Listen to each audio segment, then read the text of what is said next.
I want you to reflect on this question of how hardships can become the ultimate test of faith, and they reveal your real strength.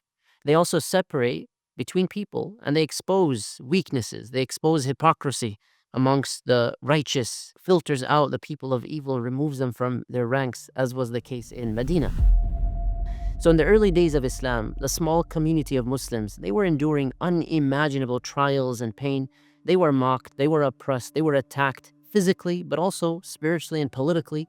And so in every moment of hardship, their iman was put to the test.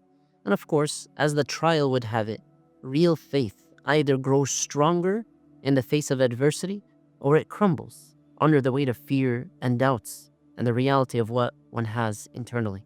So the Muslims, they clung to Allah's promise. They knew that every trial was a step towards a greater destiny.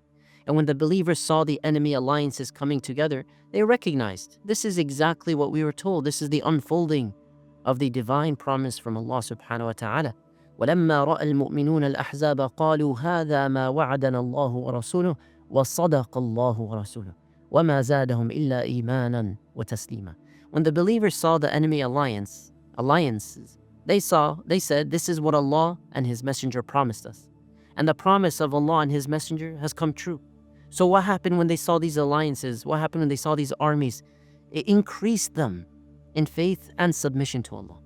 And so in that moment, despite the overwhelming opposition, their hearts are filled with hope. They saw evidence that Allah's promise is not just something distant. In reality, it's unfolding before our very eyes, and it's in a way that you won't imagine. The enemy is coming to attack them. So their faith is now reinforced. They have more determination. Every hardship becomes a testament to their real tawakkul in Allah's words, the real trust and reliance upon Allah. But does everyone share this optimism in a city or country? Of course not. There were people hiding amongst Muslims, and they are known as the munafiqeen. These are the actual hypocrites who do not believe in Islam. And they have sicknesses, spiritual sicknesses in their hearts. And they laughed about these promises. وَإِذْ يَقُولُ الْمُنَافِقُونَ وَالَّذِينَ فِي قُلُوبِهِمْ مَرَضٌ مَا وَعَدَنَا اللَّهُ وَرَسُولُهُ إِلَّا غُرُورًا. So remember when the hypocrites and those with sicknesses in their hearts, they said Allah and His Messenger, they promised us nothing but delusion. So these are words that expose who they really are. Profound difference in their perspective. So while the believers, they look at every test in life as a stepping stone towards divine success, the hypocrites, they dismiss these hardships as mere deceptions. They reject the promises of Allah. Their lack of trust in Allah's promise highlights the strength of the believer's resolve, how amazing the Muslim is because of their trust in Allah's promise. And initially, the hardships are at a certain level and they change. But ultimately, when you look at the promises of Allah subhanahu wa ta'ala, you find that it brings out the best for society at the end of the day.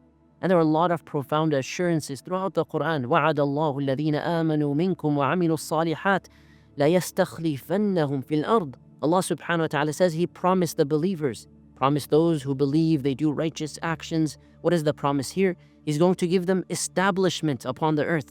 And He's going to give them safety. And Allah subhanahu wa ta'ala did this with people before them. And He's going to establish for them their faith, which He chose for them, and indeed change their fear into security. And the ayah continues. But the point of this part of the promise is that Allah subhanahu wa ta'ala is foretelling. He has knowledge of the future. And He is giving them hope. Things will not always be this difficult. There's Islamophobia. There's persecution. They are attacking you.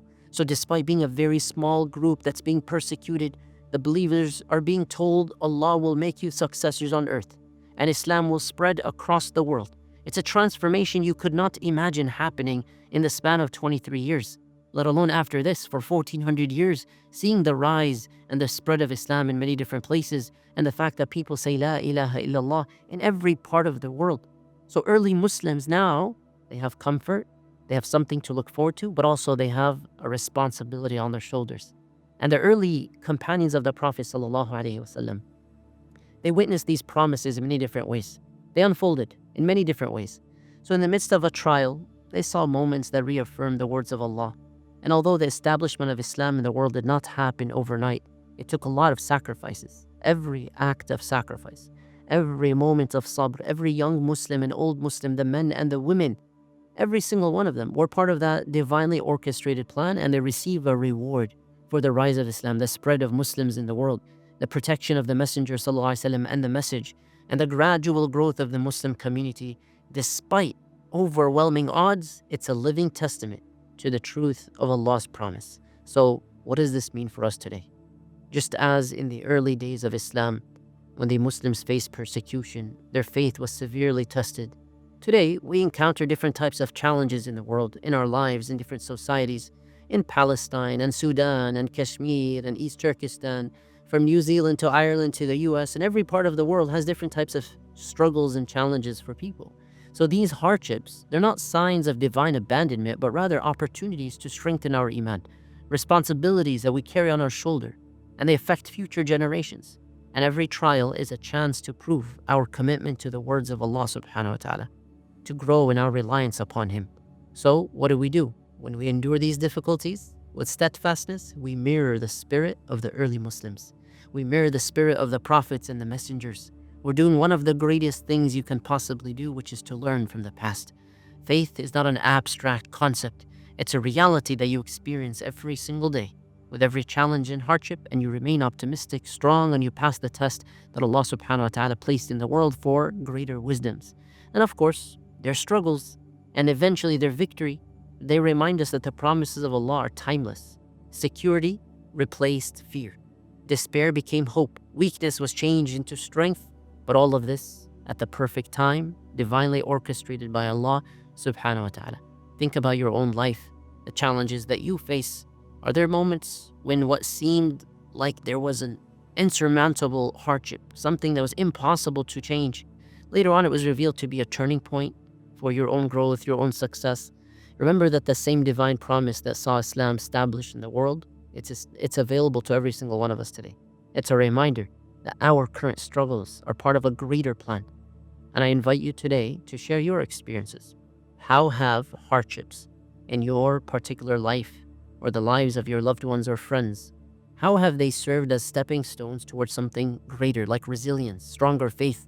Your story might encourage somebody else who's facing their own trials, so share your story in the comments below. May Allah accept from you.